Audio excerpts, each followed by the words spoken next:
오늘 우리에게 주시는 하나님의 말씀은 사도행전 3장 12절에서부터 19절까지입니다.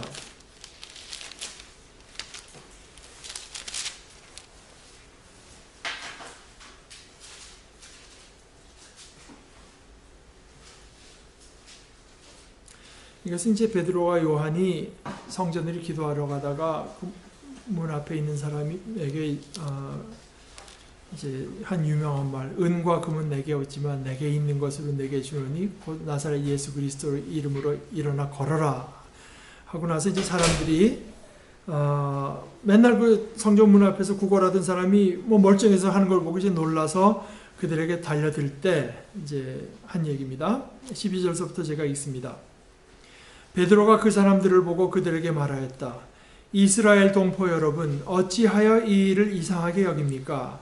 또 어찌하여 여러분은 우리가 우리의 능력이나 경건으로 이 사람을 걷게 하기나 한 것처럼 우리를 바라봅니까? 아브라함의 하나님과 이삭의 하나님과 야곱의 하나님, 곧 우리 조상의 하나님께서 자기의 종 예수를 영광스럽게 하셨습니다. 여러분은 일찍이 그를 넘겨주었고 빌라도가 놓아주기로 작정하였을 때에도 여러분은 빌라도 앞에서 그것을 거부하였습니다. 여러분은 그 거룩하고 의로우신 분을 거절하고 살인자를 놓아달라고 청하였습니다. 그래서 여러분은 생명의 근원이 되시는 주님을 죽였습니다. 그러나 하나님께서는 그를 죽은 사람들 가운데서 살리셨습니다. 우리는 이 일의 증인입니다. 그런데 바로 이 예수의 이름이 여러분이 지금 보고 있고 잘 알고 있는 이 사람을 낫게 하였으니 이것은 그의 이름을 믿는 믿음을 힘입어서 된 것입니다. 예수로 말미암은 그 믿음이 이 사람을 여러분 앞에서 이렇게 완전히 성하게 한 것입니다. 그런데 동포 여러분, 여러분은 여러분의 지도자들과 마찬가지로 무지해서 그렇게 행동했다는 것을 나는 알고 있습니다. 그러나 하나님께서는 모든 예언자의 입을 빌어서 그리스도가 고난을 받아야만 한다고 미리 선포하신 것을 이와 같이 이루셨습니다. 그러므로 여러분은 회개하고 돌아와서 죄 씻음을 받으십시오. 하나님의 말씀입니다.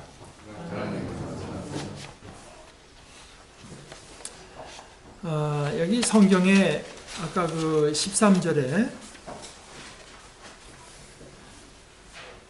하나님께서 자기의 종 예수를 영광스럽게 하셨습니다.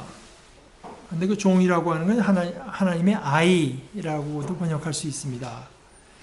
그리고 15절에 가서 여러분은 생명의 근원이 되시는 주님을 죽였습니다. 이 생명의 근원, 생명이 아마 번역하기 어려운 말이 아니지만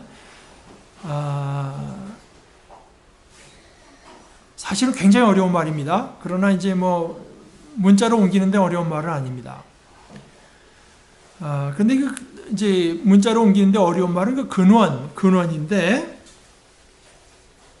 근원이라고 이제 번역한 헬라어는 뭐 여러 가지로 번역할 수가 있어요. 근데 거기로부터 이제 비롯됐다고 하는 뜻도 있고 다스린다고 하는 뜻도 있습니다. 그래서 우리말 번역만 봐도 여기는 이제 근원이라고 했고 박창호 목사님도 근원이라고 번역하셨고 공동 번역에는 생명을 주관하시는 분이라고 번역했고 가톨릭에서 번역한 성경에는 영도자라고 번역했고 그러면서 이제 우두머리라고도 번역할 수 있고 창시자라고도 번역할 수 있다. 그러니까 이제 번역의 그 가능성이 상당히 많죠. 영어로는 되게 크게 두 가지로 번역했는데 프린스 꼭 왕자뿐이 아니라 이거 다스리는 분을 말을 Prince of Life, P를 대문자로 써서요. 번역한 성경이 몇 가지 있고 또 author, 그러니까 저자 아니겠습니까? 저자, 책 같은 걸 지어낸 사람, 그러니까 뭐 음악이건 author of life라고 번역한 성경이 더 많습니다.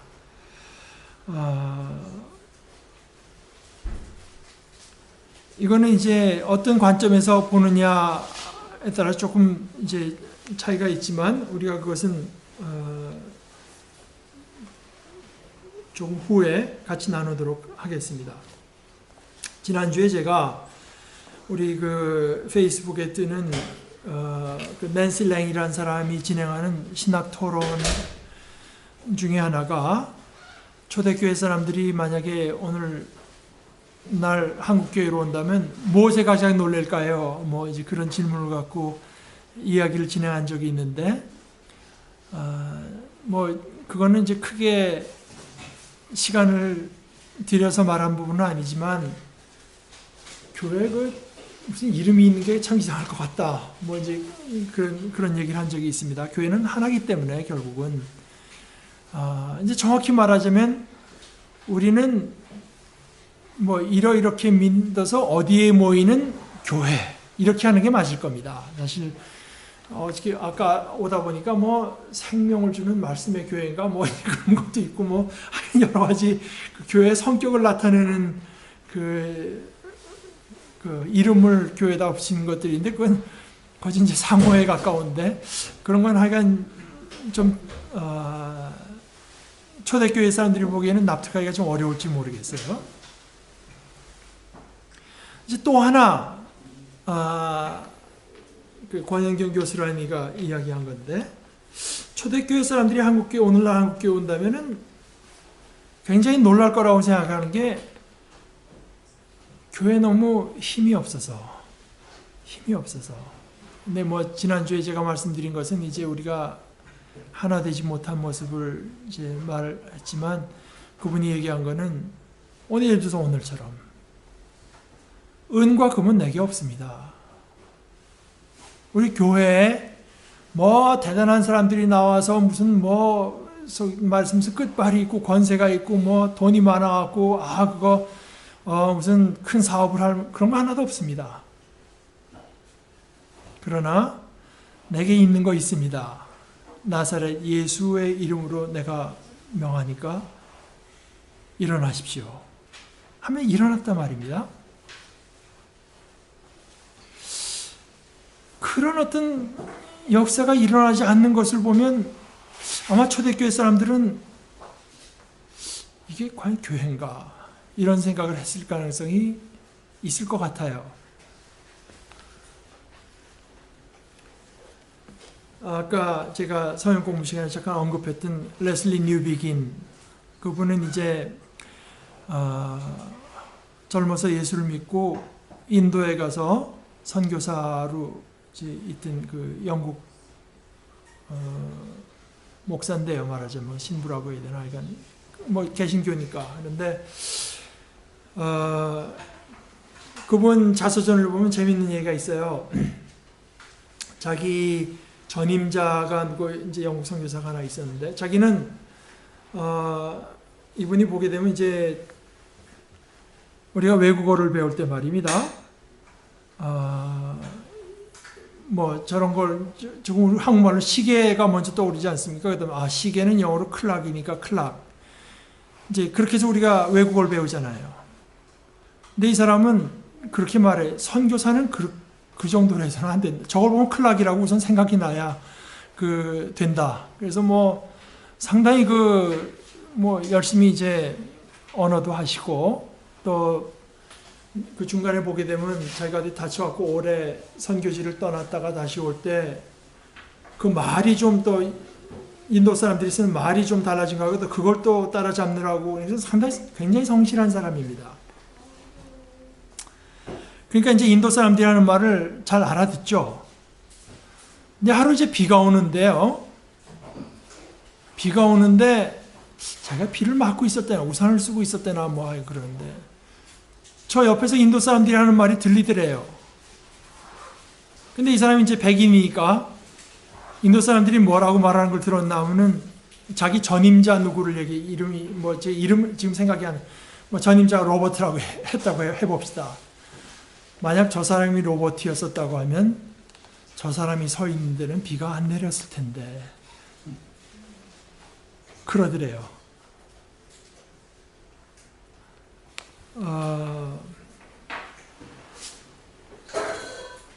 그래서 이분이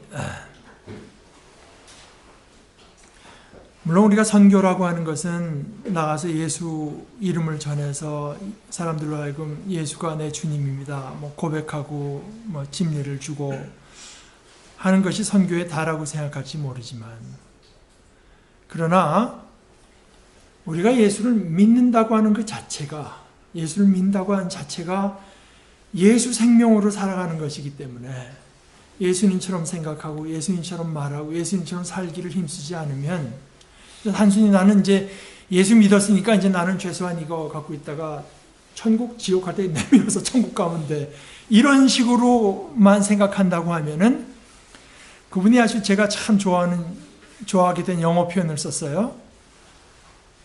거기는 genuine missionary encounter, 진정한 의미에서 선교적인 만남은 이루어지지 않은 것이다. 제대로 예수를 전해서 예수를 그가 자기 존재의 중심으로 받아들였을 때 그 사람이, 저는 그 표현을 참 좋아합니다. genuine missionary encounter가 일어났다고 비로소 말을 할 수가 있다. 그러면서 그분이 이제 사도행전을 나름대로 관찰하고 이제 발견한 것 중에 하나가 뭐냐. 초대교회 사람들을 보게 되면은 가는 데마다 사람들을 모아놓고 예수 믿으십시오. 예수께서 어떻게 하셔, 이렇게 한 것처럼 보일지 모르지만 사실 내용을 자세히 읽어보면 그들은 우선 그리스도의 사람으로 살았고, 그리스도의 사람으로 산다고 하는 것은 그 속에 넘쳐나는 생명을 갖고 산 것입니다. 생명을 갖고 살았고, 그것이 그들의 삶에서 나타날 때 사람들이 신기해하면서 몰려들면 거기에 대해서 해설하면서 전도가 시작된 것이다. 어떻게 해서 이런 일이 일어났는가? 지금 여러분들이 보고 있는 현상이 뭔가 하는 것을 말하자면 설명하는 과정으로서 전도가 되고 설명이 된 것이지, 느닷없이 찾아가서 모이십시오, 그 예수 믿어야 됩니다 한 것은 아니다.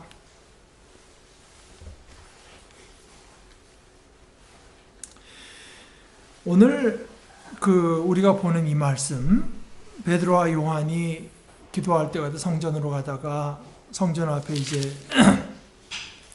미문, 아름다운 문이라고 하는 쪽에 나면서부터 못 걷는 사람을 보고 우리를 보시오. 그러니까 그 사람이 뭘 좀 줄래는가 보니까 은하고 금은 내게 없습니다. 그러나 내게 있는 것을 그대에게 주니까 나사렛 예수의 이름으로 일어나 걸으시오. 그러니까 이것은 어떻게 보면 약간 좀 속된 기독교의 관점에서 보면 내가 여기서 이걸 일으켜가지고 사람들을 불러 모아서 그때 한번 그냥 전도를 해, 이렇게 해석하는 사람이 있을지 모르겠어요. 그런 건 아무리 봐도 아닌 것 같습니다. 이분들은 그 넘쳐난 생명, 그 사람이 성전 곁에서 일어나지 못하고 있는 모습에서 다리에 생명력이 없는 걸 본 거죠. 돈이 있으면 뭐하고 은이 있으면 뭐하겠습니까? 생명이 없는 거 아니겠어요? 그럼 생명은 어디에 있나? 예수의 이름에 있습니다. 그래서 내가 예수의 이름으로 말하노니 일어나 걸으십시오 해서 다리에다 예수께서 생명을 불어넣으시는 역사가 일어난 거지요. 그러니까 모인 사람들에게는 그게 놀라운 일 뿐이었을지 모르지만 베드로와 요한에게는 생명의 놀라운 일입니다. 생명이 본래 그런 것입니다. 제가 아까 생명의 주님이라 근원이라고 했을 때 생명이라는 말이 어떻게 보면 참 번역하기가 어려운 말이라고 한 것은 이런 뜻인데요. 우리가 알고 있는 생명이라고 하는 그것이 너무 짜부라져 있고 너무 오염되어 있고 너무 초라해져 있고 너무 왜곡되어 있어서 성경이 생명이라고 말할 때 우리는 우리가 알고 있는 생명을 거기다가 대입하기 쉬워요. 그러나 예수님께서 내가 곧 길이요 진리요 생명이라고 하셨을 때 그 생명이라고 하는 것은 이런 것이다 하는 것들이 오늘 사도들의 삶에서 나타나고 무엇보다 먼저 예수님의 삶에서 나타났습니다. 다시 말해서 우리는 생명이라고 하는 게 그런 거야 하는 거를 예수님의 삶에서, 사도들의 삶에서 배워가야 됩니다. 생명이라면 그런 거로구나. 생명이라고 하는 것은 기쁨이 있는 것이고, 생명이라고 하는 것은 위협받을 수 없는 것이고, 생명이라고 하는 것은 제한되지 않는 것이고, 생명이라고 하는 것은 억눌러지지 않는 것입니다. 다만 우리가 그런 왜곡되고 짜부러진 생명관을 가질 수밖에 없었던 것은 뭐냐? 죄 때문이죠. 진정한 의미에서 생명은 하나님께만 있고, 그 생명이 우리에게 주어지는 것은 예수님을 통해서만, 그런 의미에서 예수님은 생명의 주가 되시고 근원이 되시고 주관자가 되시는 거지요. 예수의 이름이, 마치 예수의 이름이 예수, 그냥 내가 어디 꼽으라해서 예수하면 거기서 뭐가 이상한 일이 일어나는 것처럼 어떤 마술적인 힘이 있어서가 아니라, 예수의 이름이라고 하는 것은 다시 말해서 예수님께서 직접 지금도 살아계셔서 역사하고 있는 것을 말하는 것입니다.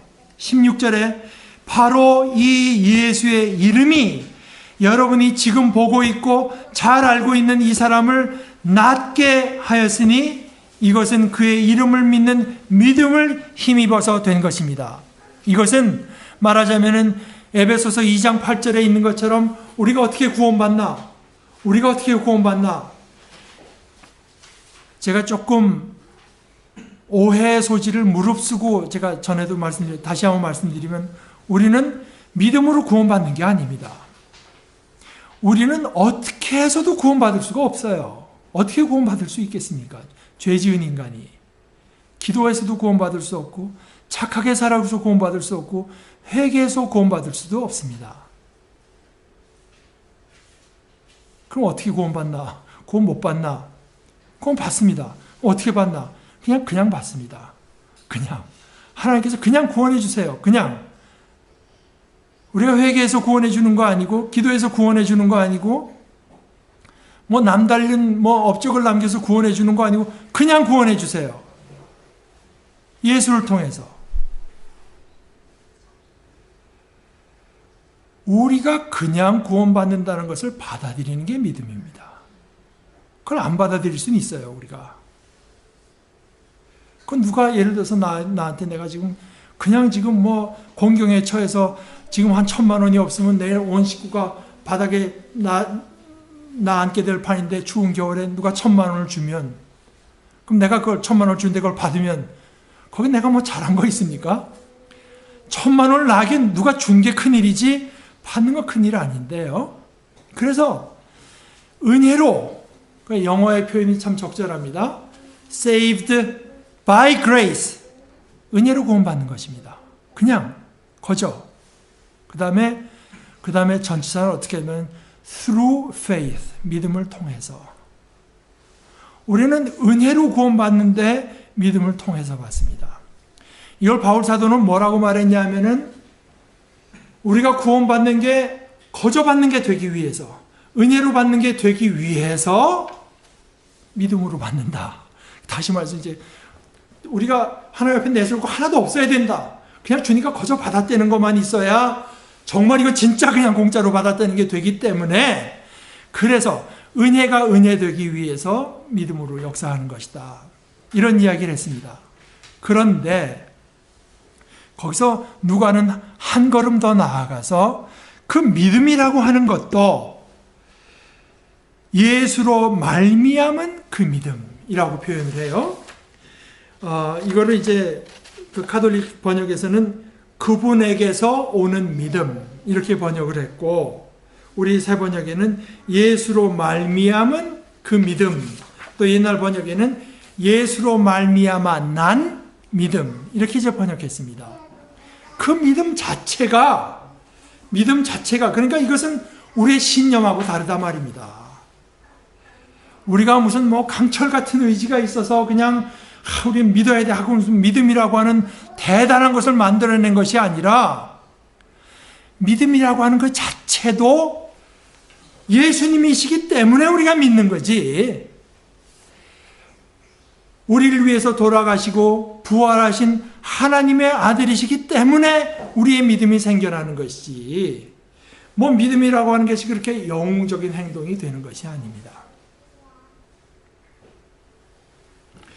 예수의 이름을 부른다고 하는 것은 뭐 그냥 마술적인 뭐가 있는 것이 아니라, 예수의 이름을 부른다고 하는 것은 다시 말해서 예수님께, 또 예수님께는 생명이 있는 줄을 알고 부르는 것입니다.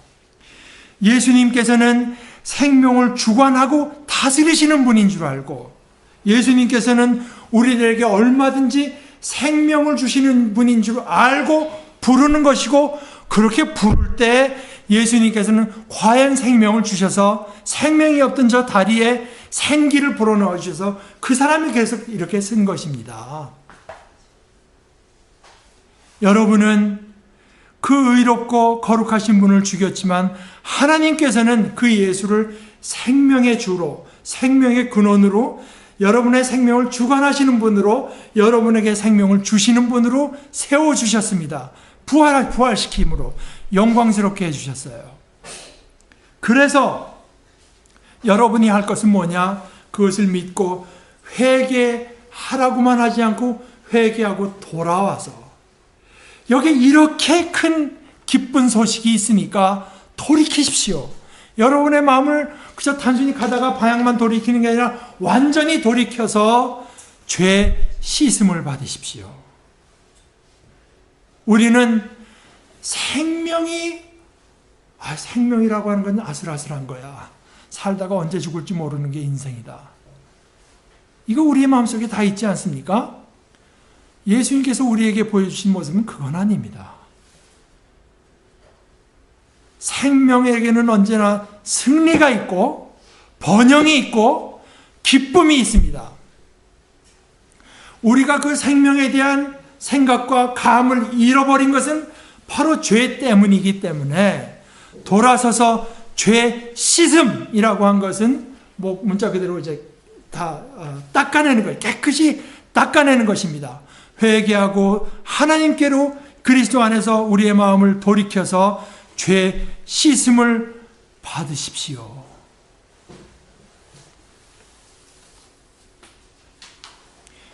여러분, 지금 여러분 앞에 나타나 있는 것으로 그저 놀라지만 마십시오. 이게 뭐 우리가 뭐 남다른 능력이 있어서, 또는 남다른 뭐 참 끝내주는 무슨 뭐 믿음이 있어서, 경건해서, 이게 어떤 그 신비적인 뭐 능력이 있어요. 그래서 생겨난 것이 아닙니다. 하나님께서는 그리스도를 통해서 얼마든지 기적을 일으키시지만, 그 기적이라고 하는 것이 단순히 놀라운 일이 아닙니다. 놀랍죠. 그러나 단순히 놀랍기만 한 일은 결코 아닙니다. 예수님께서 말씀하실 때 너희들에게 겨자씨만한 믿음 하나라도 있으면 이 산이 들려서 바다에 옮겨라고 해도 그대로 된다 말씀하셨죠. 저는 그 상상력이 동원하면 그렇게 됩니다. 우리가 다 예수 믿고 우리가 다 예수님을 진정으로 믿어서 보니까 어느 외진데 사람이 있는데 저 사람들이 앞에 큰 산이 가로막혀서 의료 혜택을 받을 수가 없어서 참 크니, 그럼 우리가 돈을 내고 노력을 해서 산을 옮겨버릴 수 있습니다. 필요한 데 가서 묻어버릴 수 있어요. 그러면 그 일을 통해서 우리는 다 하나님의 일에 동참한 것이 되고, 하나님의 사랑이 드러나고, 하나님의 생명이 드러나고, 그렇게 해서 놀라운 일들이 생겨나게 되죠. 말하자면 그런 것입니다. 예수님의 놀라운 일이라고 하는 것은 사람들로 하여금 와 하게만 하는 것이 아니라 생명의 일이기 때문에, 생명의 일은 어떤 것에도 거침을 받지 않고, 어떤 것에도 차단되지 않고, 방해받지 않고, 왜곡되지 않기 때문에 놀라운 일들이 일어나는 것입니다.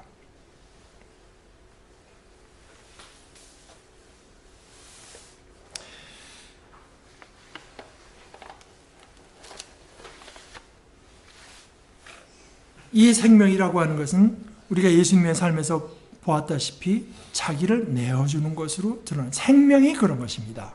생명이 그런 것입니다. 어떻게 하든지 그저 내가 이 세상에서 더 많이 누리고 더 많이 그냥 내가 확보해가지고 내 삶을 보장하고 뭐 그렇게 사는 삶이 있고 남을 위해서 나를 내어주는 삶이 있고 이렇게 두 가지 삶의 방식이 있는 것이 아니라 생명이라고 하는 자체가 말입니다. 생명이라고 하는 자체가 나를 내어줘서 상대편의 생명을 풍성하게 하려는 속성이 생명 자체가 그것만이 생명인 것입니다. 그것만이 참 생명. 예수님께서 내가 곧 길이요 진리요 생명이라고 한 말씀을 생각해 보세요. 예수님께서 살아가신 그것이 생명의 모습입니다. 우리는 생명이 무엇이라고 하는 것을 예수님의 삶을 통해서 밖에는 볼 수가 없습니다.